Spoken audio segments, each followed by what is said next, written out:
tonight, Angela Rayner resigns, triggering a major reshuffle at the heart of government. The Prime Minister's ethics advisor found Ms Rayner breached the ministerial code after failing to pay enough tax on her flat in Sussex. Keir Starmer's pushed the button on a total revamp of his government, with top jobs going to David Lammy, Yvette Cooper and Shabana Mahmood. I'll be joined live by the Prime Minister's biographer Tom Baldwin to ask if he's weakened by Rayner's departure and what the new cabinet tells us. Plus, Jonathan Ashworth, who'd only been out on the airways defending Ms Rayner this week, will speak to us about what went wrong. Also tonight, Nigel Farage gives his leader's speech at Reform UK's conference in Birmingham, predicting a big rift in Labour and says they're on course to win the next election. The faces Keir Starmer has running departments across Whitehall have changed in a matter of hours this afternoon. But will it stabilise his government? All that and more with Fraser Nelson and Tim Montgomery, who'll be with us for the next hour. I know I was supposed to be up in Birmingham with you guys at Reform's conference tonight, but things have been kind of busy down here. We've got a lot to chat about, though, an awful lot. It's Friday, I'm Sophy Ridge, live from Westminster, and this is a special Friday edition of the Politics Hub.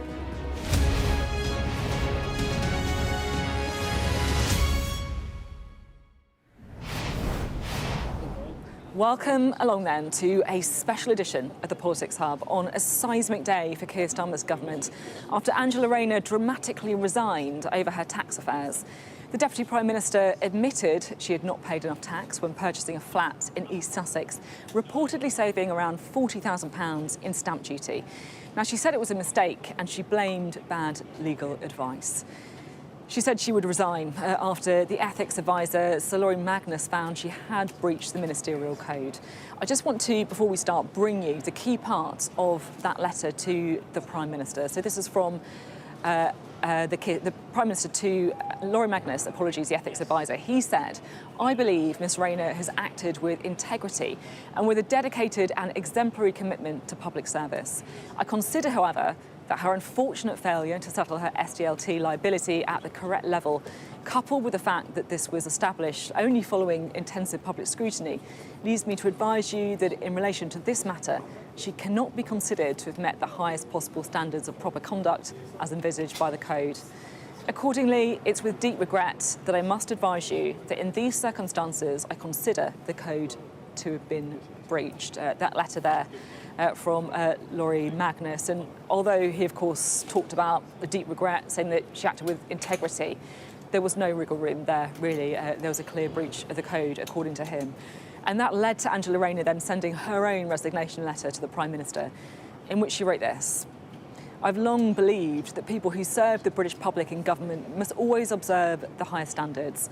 And while the independent advisor has concluded that I acted in good faith and with honesty and integrity throughout, I accept that I did not meet the highest standards in relation to my recent property purchase. I deeply regret my decision to not seek additional specialist tax advice, given both my position as Housing Secretary and my complex family arrangements." So, of course, her departure has led to some changes in the Prime Minister's top team, and I have to say they are much more extensive changes than we were expecting this morning. It's a very, very comprehensive reshuffle. Shabana Mahmood replaces Yvette Cooper as Home Secretary. That's a big promotion. She reportedly impressed the Prime Minister with her handling of prison overcrowding as Justice Secretary, a very difficult brief there. And she's walking into perhaps an even more difficult one, because she's now going to be tasked with tackling the small boats crisis and also those protests around asylum seeker hotels as well.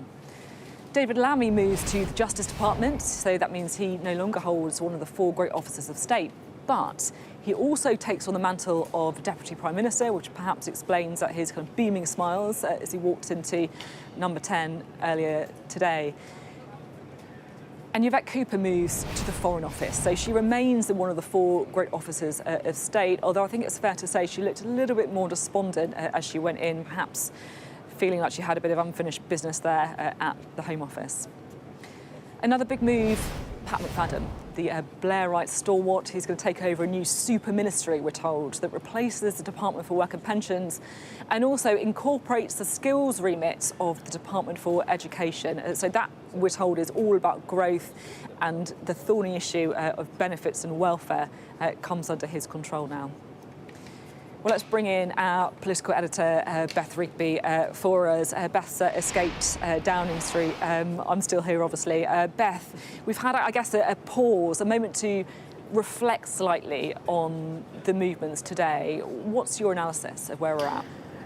Well, Sophie, it's been such a whirlwind day, hasn't it? It started off with an expectation that this day was going to be about the resignation of Angela Rayner and the crisis, really, that would put Keir Starmer's government into, and all the questions around Angela Rayner and what came next. But by noon, her fate was sealed. A swift exchange of letters between the Prime Minister, his deputy, the verdict from his ethics advisor, and quite quickly Downing Street moved to turn the page on Angela Rayner and reset the story, the narrative, but also, crucially, the government. And what we have seen today, I think, has surprised everyone. This was no doubt a crisis for Keir Starmer, and he has sought, at least, to turn it into a catalyst for change by doing a root and branch reshuffle of his top team. As it stands, it looks like there's only a couple of people in the cabinet that still are in post. That's Rachel Reeves, the Chancellor, and it looks like Bridget Phillipston staying at Education, but with a smaller portfolio because he's moved some of that to Pat McFadden. And this radical restructuring of the top team, and also this new super ministry led by Pat McFadden, one of his chief lieutenants, which is going to try and really galvanise growth and look at the benefits bill and look at skills. So all about getting people back into employment. And it's quite interesting, this, because for months Labour MPs have been growingly frustrated by Keir Starmer, who they say is ponderous, won't take decisions, he's too process driven, he's not decisive. Well, he gave them the answer today, because like it or loathe it in this reshuffle, what he's done is sought to move decisively, to roll the dice, if you like, to try and take a gamble on his cabinet, to try to reset the government in an attempt to get back to, if you like, the winning ways that won Labour the election in July 2024. Whether it works, that's a big unknown. That, of course, is the huge question, and we will be discussing that, no doubt, in the coming days. But I think what Starmer has achieved today is that he has put in this reshuffle. Apparently it was planned to come in the autumn anyway. And when you look at the changes, you can see that this is quite a considered reshuffle, and this is not a knee-jerk reaction to Angela Rayner having to stand down. But it really is an attempt going into Labour conference to reset the government, to turbocharge some of those departments where perhaps he feels that more progress has to be made, and to reset what we can all agree is a flagging government. I mean, he's trailing reform in the polls. His popularity ratings have tanked, and the public dissatisfaction is high. So this is an attempt to reset. There's a long way to go. But I think tonight we're ending the day seeing a Keir Starmer that has surprised his party, his own cabinet, and perhaps voters in an attempt to turn the page and reset the government. Let's see how successful it is. But you cannot claim tonight that he is not a Prime Minister prepared to act decisively. Yeah, that's certainly right. Beth, thank you very much indeed for your analysis. Beth Rigby there, our political editor. Well, let's get a bit more on this, shall we? Because there's an awful lot to unpick here. We can bring in Tom Baldwin, who's a former Labour advisor, he's a biographer of Keir Starmer, someone who knows the Prime Minister very well, very intimately, I think it should be said. Tom, what day? I feel like I'm still kind of reeling by everything that's happened. What's your, I guess, main takeaway? Well, I think we should start by talking about Angela Rayner, because I'm certain that Keir Starmer deeply, deeply regrets her departure from government, because in some ways she's unique in Westminster politics. You know, there's lots of working class people in this cabinet, but the sort of people who got sort of 3 stars at A level and went on to Cambridge. She left school at 16, pregnant with a couple of GCSEs, and worked her way up through trade union movement and care jobs. And I think to have her experiences at the top table of government is kind of what Labour Party is about. It's a brilliant Labour story. And, when I interviewed her for the Times in February, she talked about, when she was in a meeting with civil servants and they were talking about care leavers becoming intentionally homeless, she said, no, that's wrong. It shouldn't be intentional because that could have been me. It could have been someone like me. And I think bringing those experiences to power is really important. So I think she will be missed, and it's a big loss. And I'm glad that the ethics advisor has cleared her of corruption, because there'll be a lot of sort of lazy journalism trying to say, look, they're all the same, just as bad as the Tories. It's not corruption like we saw in the last government with PPE contracts, public money being splurged out on ministerial mates, or Downing Street become the most prosecuted workplace in the country on the COVID laws imposed on everyone else. This is a mistake. It's careless. And I remembered this morning something that Keir Starmer said to me when I was writing the biography. He said, people don't take me seriously when I say I want to start rebuilding trust in politics. But I tell you what, when any minister, don't care who it is, it can be Rachel Reeves, anybody, if they are in clear breach of the ministerial code, they're out. And that's actions, not words. And he sets very high standards, and he has acted. And we talk a lot about when promises are broken. That's a promise he made, which he's kept. And so, in some ways, I think it's a very sad day for him, and I think it's a bad day for the Labour Party in losing her. But it does show that Keir Starmer is doing what he promised to do when he was still in opposition. It's interesting. I remember that quote from your book, Standing Out, saying, he'd be willing to get rid of anyone, even if it is someone as close as Rachel Reeves, as you say, if they were found to have done something wrong when it comes to the ministerial code. I'm interested to get your thoughts on the wider reshuffle. The appointment that has probably caught my eye more than any other is that of Shabana Mahmood going to the Home Office. Why do you think he's done that? And is that a reflection of just how important it is to get a grip on illegal immigration in particular? There has been a bit of chatter that they regarded Yvette Cooper as a bit of a block on reforms on immigration and tackling small boats problem, which has been knocking around since 2018. And different solutions tried for that. I think there's always a danger of sort of over-interpreting a ministerial reshuffle like this. What Keir Starmer generally wants is good people doing these very difficult jobs.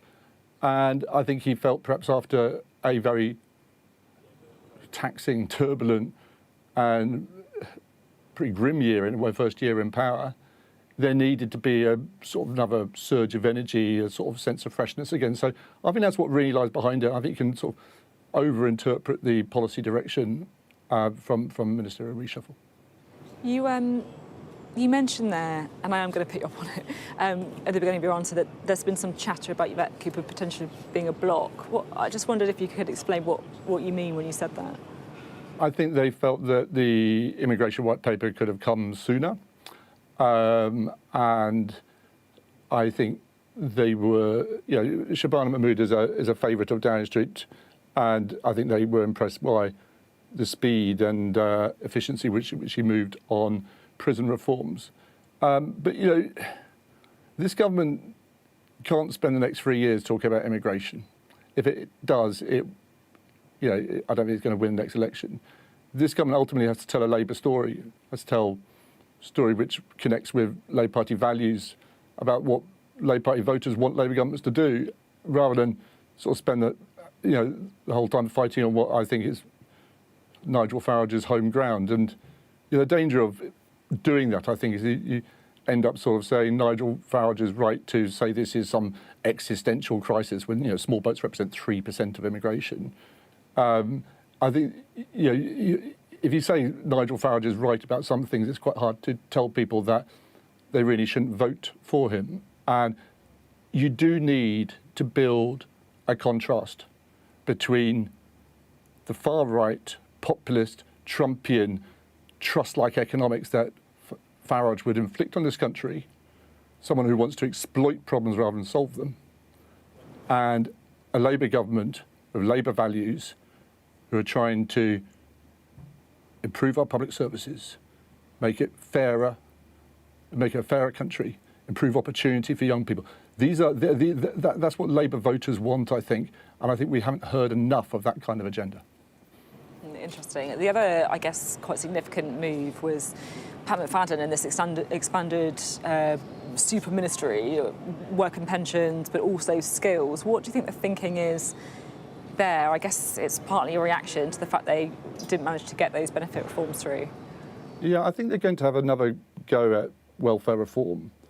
But again, it comes back to what I was saying before about Labour Party values. I mean, you could do it like they did before, which is suddenly come up with a big round £5 billion figure, which is hard not to make look like a cut, and play into that sort of Daily Mail, Daily Telegraph, Sun agenda of, everyone's benefit cheats and they're just taking the public for a ride. Or you could say, we have a Prime Minister who understands disability. He grew up with a mother who was in intense pain all her adult life. He had a brother who was disabled, and that's a big part of Keir Starmer's adult life too. And he didn't often talk about him, but he died last year. And I think he could have framed this as, look, I'm not someone who's going to hammer disabled people. Labour governments don't go and try and make life worse for disabled people. We do need to slow down the increase in the cost of disability benefits, but let's do it through Labour principles. Labour principles like Labour governments take children out of poverty, they don't put them into poverty. Labour governments ensure that scarce resources go to disabled people who really need them most.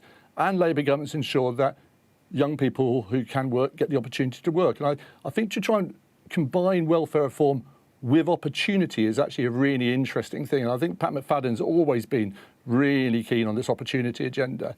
And that may be part of the missing membrane that we've had.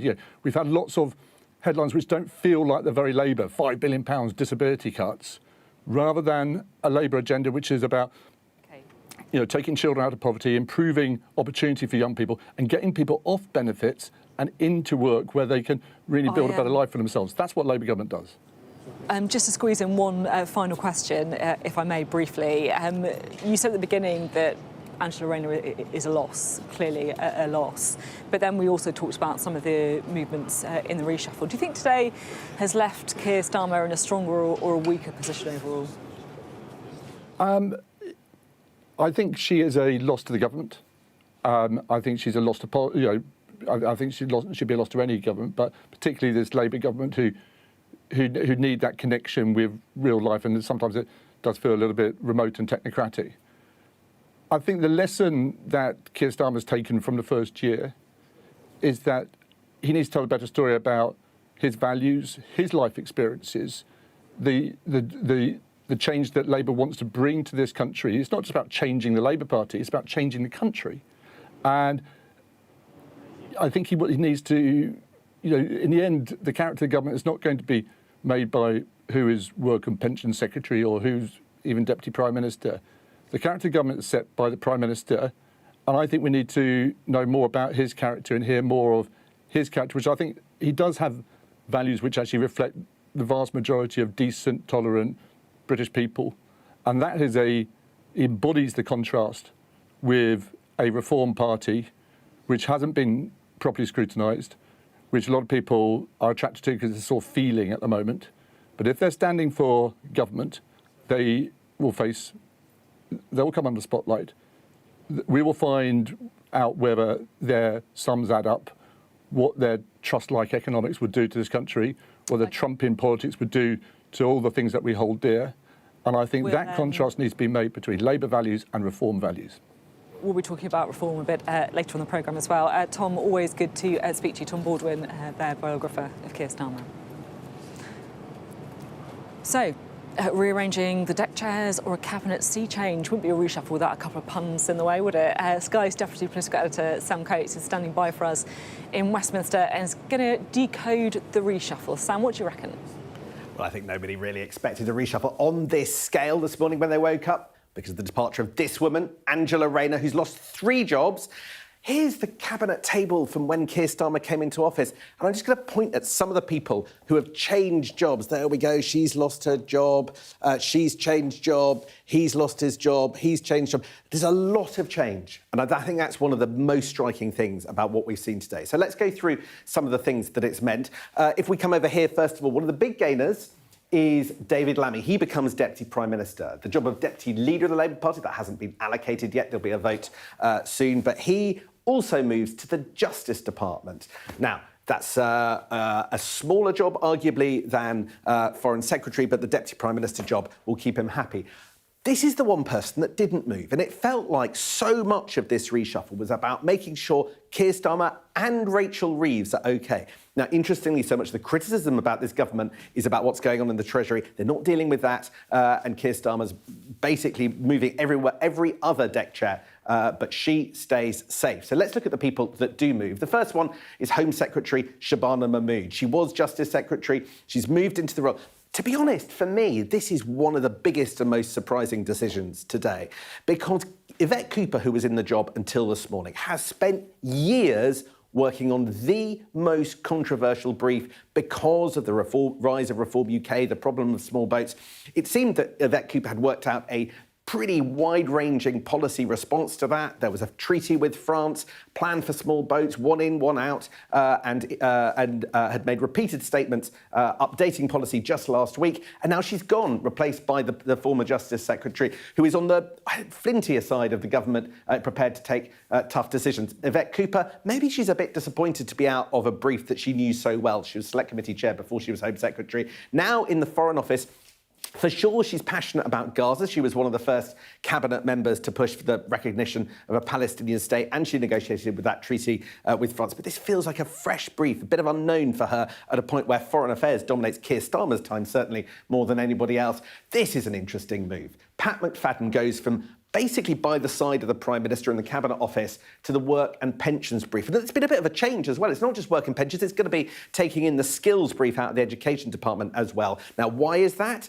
Well, because as you were hearing from Tom Baldwin, this guy's probably like to come back and try and do some welfare reform, some of the painful changes and even cuts to the welfare budget that failed before the summer. Looks like they'll come back for more. So that's pretty important. Let's look at the next one. And we've got here coming up this guy, Johnny Reynolds. He was, in a really critical role, business secretary. Now Keir Starmer has decided that his relations with his MPs are more important, and so he's moved Jonathan Reynolds into that brief. I wonder if Johnny Reynolds would be disappointed to move from a high-profile role to something that really is the back engine of politics. But again, Keir Starmer clearly needs somebody trusted to do relations, particularly if he's going to do tough stuff like that welfare reform and possibly reforming special educational needs. And then let's look at the final one after all. Business Secretary job. So Johnny Reynolds' job goes to Peter Carl. He's another, what you would once upon a time have called a Blairite. He was in the technology job. Now he goes there. Here's somebody else passionate for reform and technology. So there you can see the outline of the reshuffle. Keir Starmer's looking for some kind of direction, some kind of story to tell after it. He's looking for savings in some departments, clearly afresh. He's looking for reformers and promoting them. The question is, can it stabilise a really turbulent start of what he calls phase 2 after the departure of this woman? That is the big question, isn't it? Sam Coates, thank you very much indeed. Sam Coates, our Deputy Political Editor there, telling you everything you need to know about who's up, who's down, and what it means for policy as well in this wide-ranging reshuffle. Right, let's bring in a duo for this evening, shall we? The former editor of The Spectator magazine, now Times columnist Fraser Nelson, and the founder of Conservative Home and now Reform UK supporter Tim Montgomery. Guys, I should say, as you might have guessed, I was hoping to be up with you guys in Birmingham, but events have overtaken us here in Westminster with this bumper reshuffle, but here we are. So thank you so much for being with us. We're going to talk a lot about reform later on in the programme, as you would expect, but I just want to get your take on what we've seen today. Fraser, to you first. It's been a bumper reshuffle. How do you think Keir Starmer has been left at the end of the day? I think he's left weakened. I mean, this isn't the reshuffle he wanted. We know his phase 2, we heard about it at the beginning of the week, was supposed to be a relatively minor affair involving an advisor.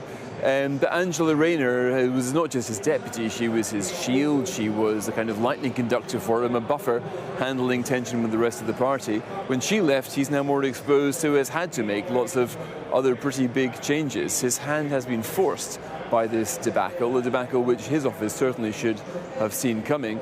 And it looks like a bit of a panic, and I don't know if this now counts as phase 3 after 1 week of phase 2. But yet again, at the end of it, we're not really any clearer about what the overall message of his government is. And here at the Reform Convention, there is absolutely no doubt about what Nigel Farage's message is. Yeah, that's a good point there with reform. Sort of picking up on that, Tim, I just wonder, the appointment that we've been talking about a lot today is Shabana Mahmood to the Home Office. Do you think that's a deliberate attempt for Keir Starmer to try and do a bit more on the small boats crisis? It must be, and that's obviously the issue which Reform has championed most of all. And Yvette Cooper had a plan, but it didn't seem to be a plan that was big enough for the scale of the problem. But I think the overall mood, I think, here in Birmingham, Sophie, about the reshuffle is the person who hasn't moved at all. You know, the big problem that this government faces is in a failing economy, and a failing economy which faces a massive new tax burden coming in the budget late next month. And the fact that Rachel Reeves has survived, she's probably more than anyone else the author of this government's troubles. And the fact that she has stayed in place means that really, I think, Keir Starmer has ducked the main challenge that his government faces. I want to put that to Fraser. Fraser, what would you say to that? Should he have moved Rachel Reeves? Oh, no, I really don't think so. I mean, a Prime Minister can't lose his Chancellor. I mean, Liz Truss tried to do that, and she was gone pretty quickly. Rachel Reeves has come under lots of pressure. Keir Starmer has stood with her. To ditch her now would be to admit that his own course of action has failed. And it's not at all clear that somebody else would put the country on a different trajectory. So I think he was right to do what he did. I'm very interested in Shabana Mahmood becoming Home Secretary, because she is a kind of a rising star, spoken by some potentially as a successor to Keir Starmer. She seemed to be tougher, perhaps tougher than Yvette Cooper was on borders and small boats. So I think it's now her time in the sun. Labour, above all things right now, needs significant change on border control, significant change on deportations, which they could increase. And Shabana Mahmood's great chance now is to see if she can make more visible progress than Yvette Cooper was able to make in her year or so in the job. Really interesting. It feels like we should reflect a bit on Angela Rayner. I'm interested to get both of your views on that. Tim, to you first. What do you make of Angela Rayner? Because, of course, there are some on the right who say that, look, we don't share her politics, but she's a very effective communicator. Is the government poorer without her? I think it is. She was definitely the member of the government that could speak human, if you like. You know, she had all sorts of internet memes about her. You know, she had that sort of authority, that sort of public reach that was unusual in this government. I think she had to resign, and it was obvious 48 hours ago that she had to resign, but she's definitely a loss for this government. And just coming back a little bit on, Sophie, on your interview with Tom Baldwin a little while ago, he was going through, you know, the ethical problems that the last Conservative government faced. They were after 14 years, you know, or a lot of them at least after a decade of being in power. Labour have got themselves into all sorts of ethical problems after just 12 months in power. And that is what the opportunity is for my party, Reform now, is yes, Nigel Farage is an effective politician. Yes, he's making headway in the opinion polls. But it's a historical moment, really. We're seeing the simultaneous collapse of Labour and the Conservatives at the same time.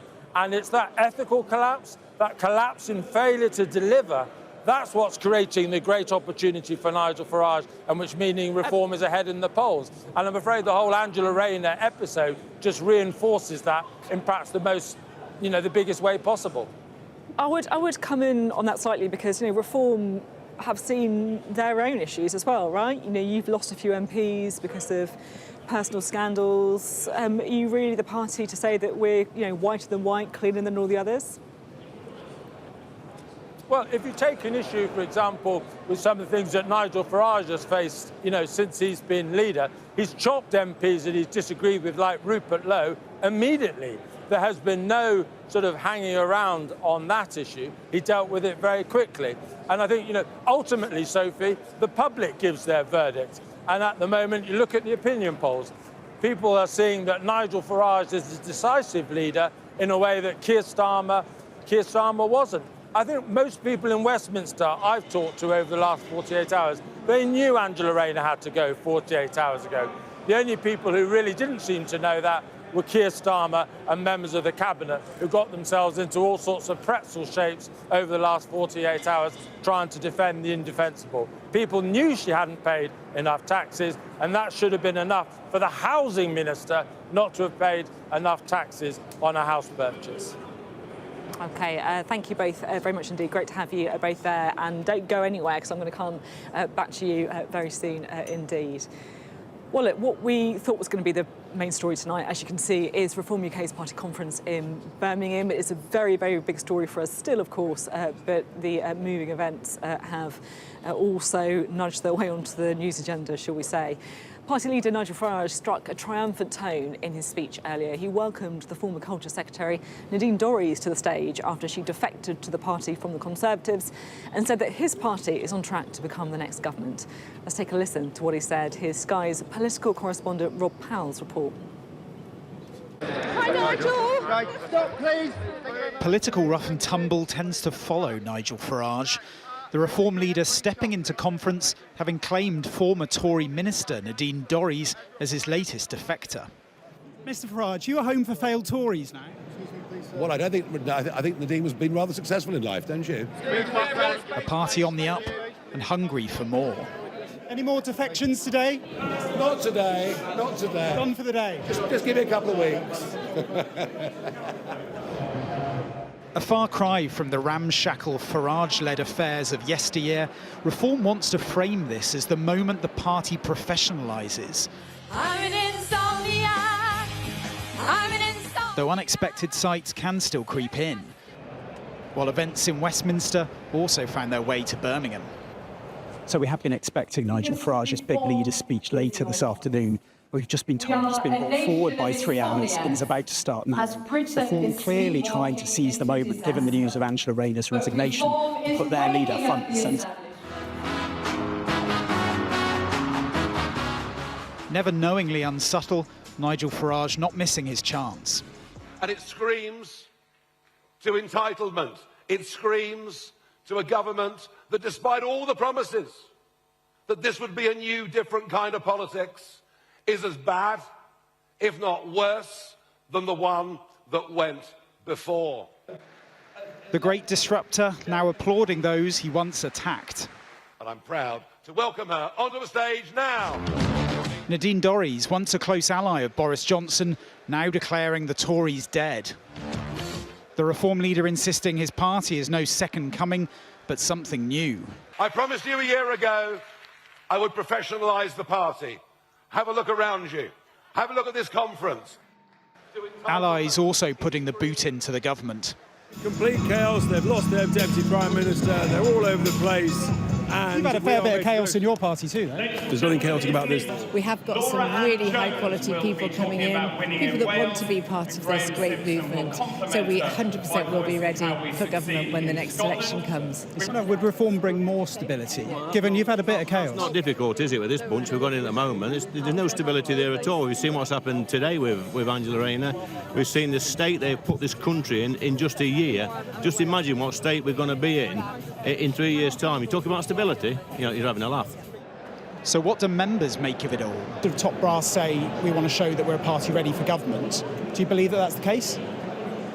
I think it will be. I think it's going to take a lot more. They're starting to get people into the party now who would be able to run the country. We've seen Nadine Dorries come across today.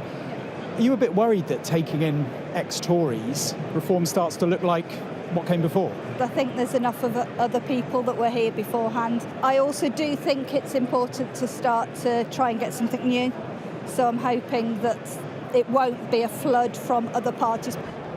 A more professional team, yes, but these are still political tactics that have been deployed over decades. I can't win, can I?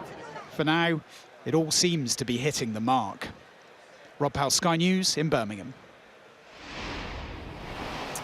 Well, Rob joins us now. And Rob, it feels like today is a really big moment for Reform. They're trying to present themselves as a professionalised party, a party who could win power at the next election. How do you think they did? Yeah, the theme of this conference is the next step, and as you say, they're trying to present themselves as a party in the throes of professionalisation. I think they're sort of helped in that by the havoc afflicting the government in Westminster. And what you saw earlier today, I thought, was some pretty fleet-footed media management bringing the Nigel Farage speech forward to try and basically capitalise on the scandal and the crisis afflicting the government and insert, as Nigel Farage is so often good at, himself right into the middle of the story. It was something really that Kemi Badenoch seemed unwilling or unable to do when the story initially broke on Wednesday. But Reform today, I think, have fairly successfully managed to do that. And they really couldn't have asked for a more perfect government scandal to come to their doorstep, really. The whole point of Reform, or a big part of them anyway, is casting the two main political parties as, some people put it, two cheeks on the same backside. And this sort of scandal allows them to do that. They can say, look, even the person right at the top of Labour, who, if anything, was the sort of personification of I'm not like everyone else, I'm like you, now even she is getting embroiled in scandal as well. That said, I think beyond the kind of customised football shirts you find here and the Reform mugs and wallets on sale at the merch stand, if you kind of look under the bonnet, the kind of game that they're playing is the same one that Nigel Farage has been engaged in for quite a long time. It is about, in part, capitalising on the political misfortunes of the political mainstream. It's about appealing to those that feel left out of the political system and sort of surfing a wave of public disenfranchisement. When you look at the sort of fundamentals of whether they are, as some party sources say, getting ready to be a government in waiting, well, they've had their own chaos over the last year. A couple of MPs leaving, Zia Youssef, a senior member, leaving the party, then turning around and coming right back in. On policy, big questions over whether their asylum proposals are really workable. Some of the stuff on tax in last year's manifesto looking distinctly unaffordable as well. So I think there's a lot of stuff going on underneath that maybe is not really there or anywhere near being there. And actually what is going on is you're getting a very slick, far more professional version of what happened in the past. That said, for now, I think it seems to be working. It certainly does. Rob, thank you very much indeed. Rob Powell there from Reform Conference for us. Well, staying with Reform, I'm pleased to say we can now speak to Reform's chairman. That's Dr. David Ball. Great to have you on the programme. An awful lot to discuss today. I did just want to start off, if I may, by asking your reaction to the resignation of Angela Rayner. She was a good communicator. She wasn't afraid to take the fight to Nigel Farage. Are you relieved she's not on the pitch anymore? Absolutely. I mean, it's absolutely the right thing to do. She was, her position was untenable. We knew it was going to happen. I had a meeting this morning thinking, well, it was likely that actually she would resign later today, but obviously she decided to try and wreck our conference by doing so at the time that she chose. But obviously, and I was just listening to your correspondent, that is what makes Reform UK different, is that we listen and we adapt and we change things immediately. I was the one that was responsible with Nigel for shifting that running order around. I was frantically looking at the wires, looking at the political landscape and actually addressing people's concerns around the country. Look, what I'm hearing around the country, and I've spent the last few months going around the country, I've seen 5,000 people in this country. And people are saying with a unified voice, enough is enough. Whether they're former Labour voters or Conservative voters, they can see these two monolithic parties are speaking with the same voice. They just don't tell the truth and people are sick and tired of it. And it's really interesting, actually, in terms of who is voting for us. 50% of Labour voters are now voting for us. We also know nearly half of people who are voting for us have not been to university, and 60% of our voters are under the age of 50. So what I would say about all of this is it underlines the sleaze in government. I'm keen to talk a bit more about the policy reform and the message from conference, but just to pick you up on what you just said in that answer, and I get it, the timing of this is a nightmare for you guys when it comes to your conference. But are you really saying that Angela Rayner deliberately chose the moment to announce her resignation to interfere with your conference? I mean, surely it was more about when the ethics advisor letter came in, no? Yeah. I mean, obviously, that's how I felt being in charge of the conference, that I thought, well, actually, was it timed deliberately? The fact is that actually, look, we adapted our conference and it was the right thing. She had to go. And I think everyone around the country could see that she had to go. Her position was untenable. It is the right thing to do. But Keir Starmer now has a very difficult decision to make. He's doing yet another reshuffle. By the way, we just had the second reset. What's this? The third reset? This is Starmageddon. This is the end of the Labour government. Let's talk about your conference. Today we had Nigel Farage taken to the platform. He said that you'd stop the boats within 2 weeks of entering government if you win the next election. How are you going to stop the boats in 2 weeks? That's pretty ambitious. He absolutely did. We believe there are something like 1 million people who have no right to remain in this country. The whole point about this is that our policy, which we launched I think it was last week, is to say our policy is very simple: detain and deport. If you have no right to be in this country, if you come here illegally, you will be held in this country and you will be deported. You will have no right to claim asylum in this country. And if you come back, you will be treated as a foreign criminal. Well, it's really simple, and actually, if you look at if I just come in, I totally understand the principle. My question is about how you can do it within 2 weeks. You know, what does that mean? You know, you can negotiate new agreements with countries, spend billions of pounds of public money, put on place return flights, within 2 weeks? Yeah, I mean, so I think Nigel's point was that once this starts... Well, Nigel's point was that once this starts happening, people are simply going to stop crossing the channel, and that was the point he was trying to make. At the moment, we have this insane situation where people who come here illegally are treated better than our own citizens. They're treated better than veterans who have fought for this country. And people across the country are saying this is totally unacceptable. Look at the towns and cities around this country as I do. The number of hotels for so-called asylum seekers who, quite frankly, are not asylum seekers. And it's that sense of unfairness that is propagating this. And people around the country, and it is this silent majority who are finally saying, enough is enough. Who listen to that applause that Nigel got? When you say we're going to control this, we're going to stop the boats, we're not going to have empty rhetoric, we're going to do something about it, and that's what people around the country want. Just finally, the former Conservative Minister Nadine Dorries has joined your party. So she joins other former Conservatives, Andrew Jenkins, Lee Anderson, Jake Berry, Anne-Marie Morris, David Jones, Adam Holloway. I mean, what are you turning into the Conservative Party? What's going on? No, absolutely not. And of course, Nadine Dorries made a really good point, which is actually that, for a start, the Conservative Party are not conservative. They've forgotten what it is to be conservative. She says the Conservative Party is dead. But as I said, just refer back to my previous answer, actually, we are attracting people from across the political spectrum, from Labour, from former Conservatives, people actually who believe in this country, and we are taking the best and the brightest. And my role as chairman is to say, I don't want failed politicians from other parties. We will take the best, we will take the brightest, we will rebuild Britain, and I will make sure Reform UK becomes the party of government, and mark my words, Nigel Farage will be the next British Prime Minister. OK, thank you very much. Always good to speak to you. Dr David Bull there from the Reform Conference in Birmingham. Well, we can speak again to our duo for this evening, Fraser and Tim. Fraser, I'm going to come to you first, if I may. What do you make of Reform's conference? Because it feels to me like their big challenge is to show that they're ready for government. Do you think they've done that? Well, they've got 4 years, perhaps, to show that they're ready for government. What they have to show now is that they're a coherent political party. Now, if you compare this to what we had this time last year, the Reform Conference then was a political fringe, almost a kind of freak show. There were a handful of journalists there, not very many people. Since then, the membership has quadrupled, and this has got far more energy, vitality and optimism than any party conference I've been to for quite some time.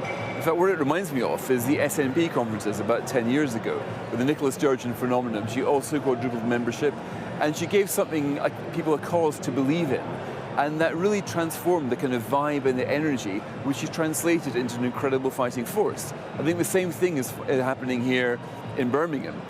When you look at the Labour Party conference, it is pretty much now a kind of Davos on Mersey kind of thing. It's like everybody's wearing suits, everybody's paid to be there.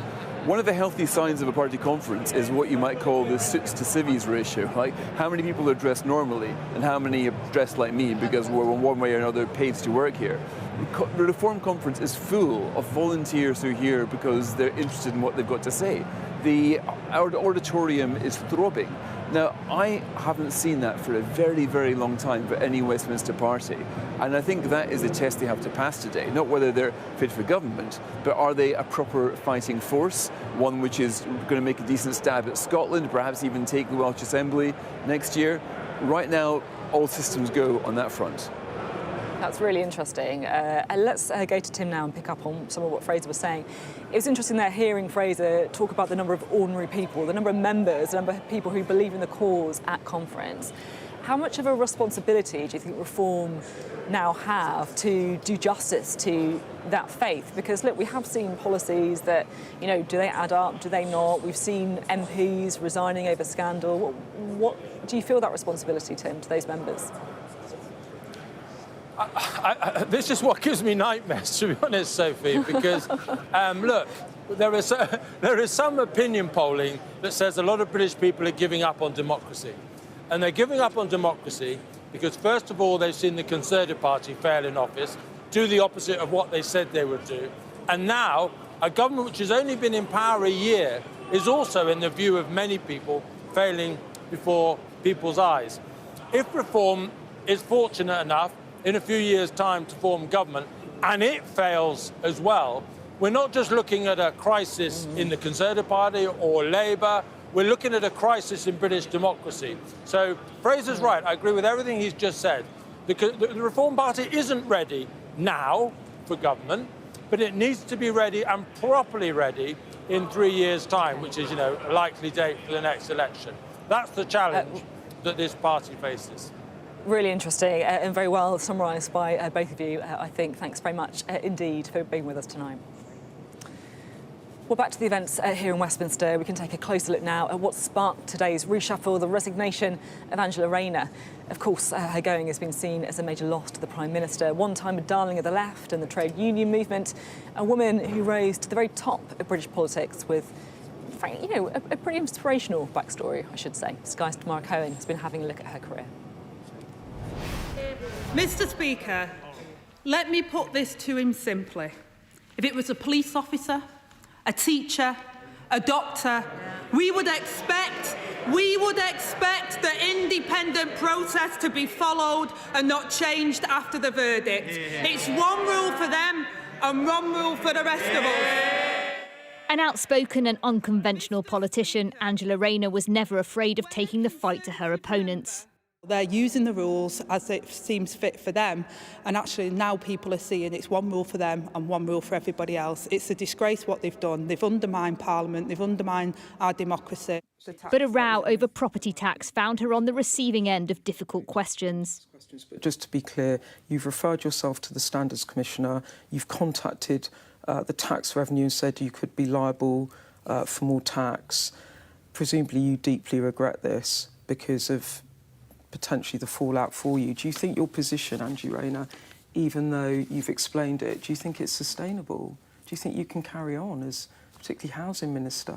Well, I made a mistake based upon the advice that I relied upon, that I received at the time, and a leading expert has now said that advice was wrong. I think hopefully most people can see if you rely on advice given to you by lawyers and you follow that process, and then you find out that that process is wrong and that advice was wrong, I'm rectifying it at the earliest opportunity. People make mistakes, but I conducted myself in trying to do the right thing, and I hope that people can see that.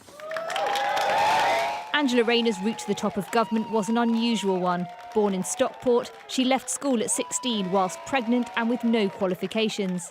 After training as a care worker, she became a union official before then joining Labour.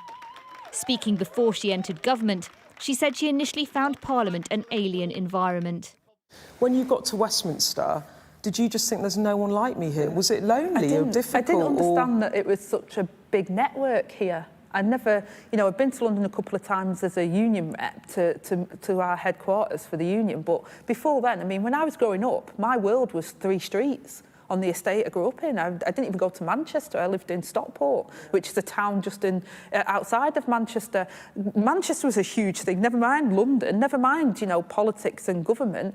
But the driving force that I've always had is about trying to do the right thing. My nana taught me that. She said, always do your best. Always do your best. And I've always tried to do the right thing. And when I became pregnant at 16, I wanted to prove that I could be a good mum. I wanted to, you know, love my child and do the best I can for him.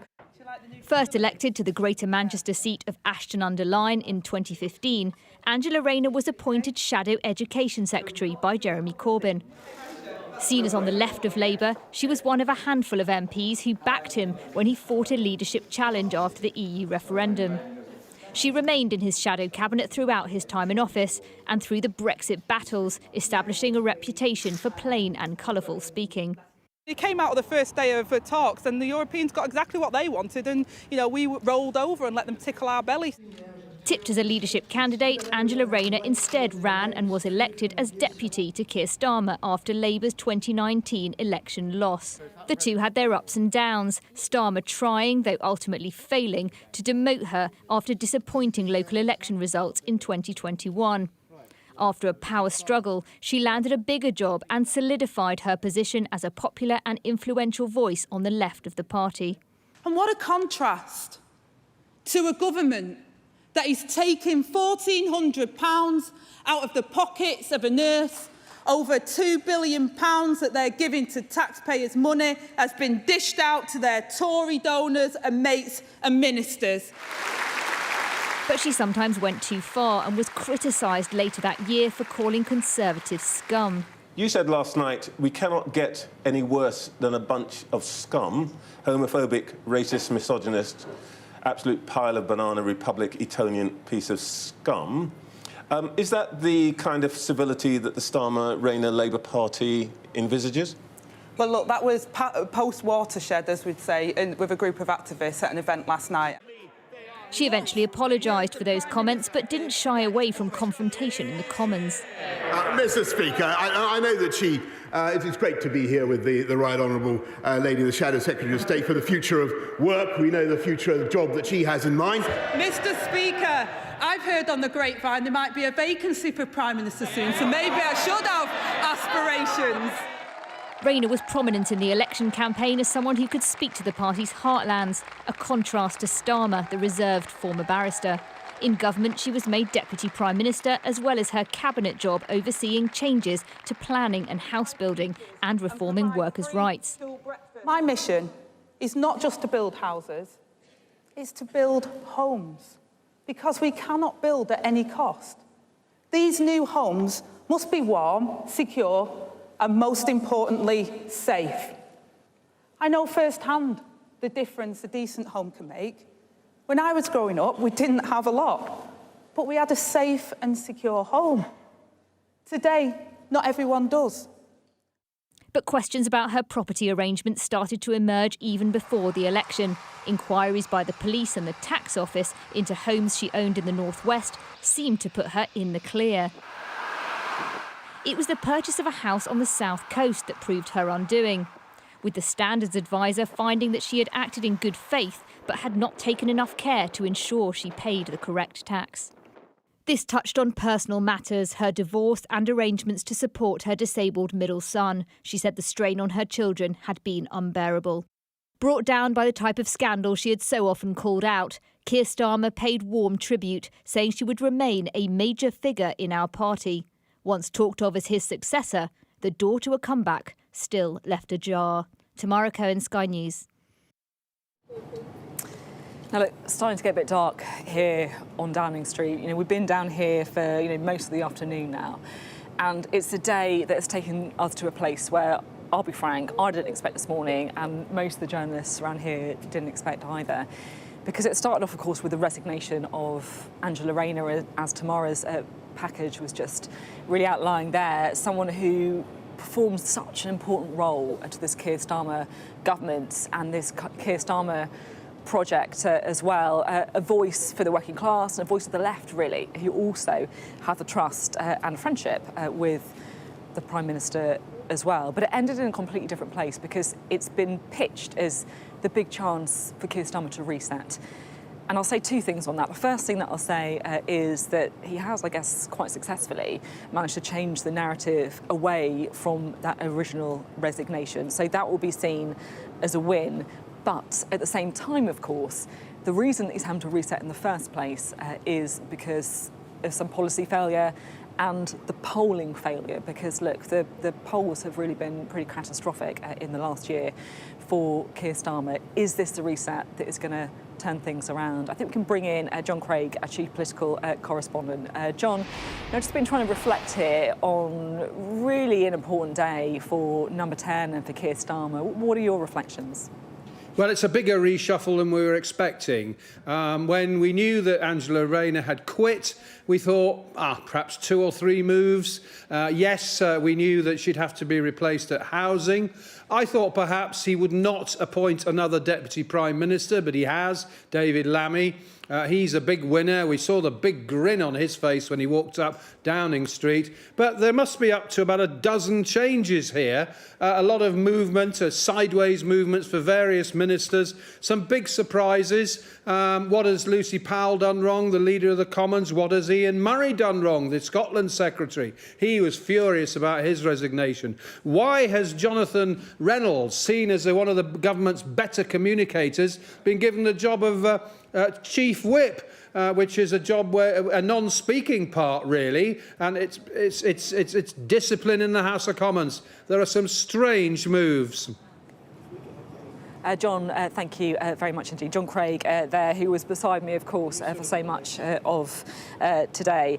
The one thing I want to leave you with is the thought that people like me talk an awful lot on days like this about who's up, who's down, all the people moving jobs. But it's about policy as well, let's be honest. And today, what do we know when it comes to policy? They want to sort out immigration in the small boats, and something is coming on welfare. That's why he put Pat McFadden in. And these, I think, are the 2 things he's got to get right and show delivery on if he's going to come back to Number 10 after the next election.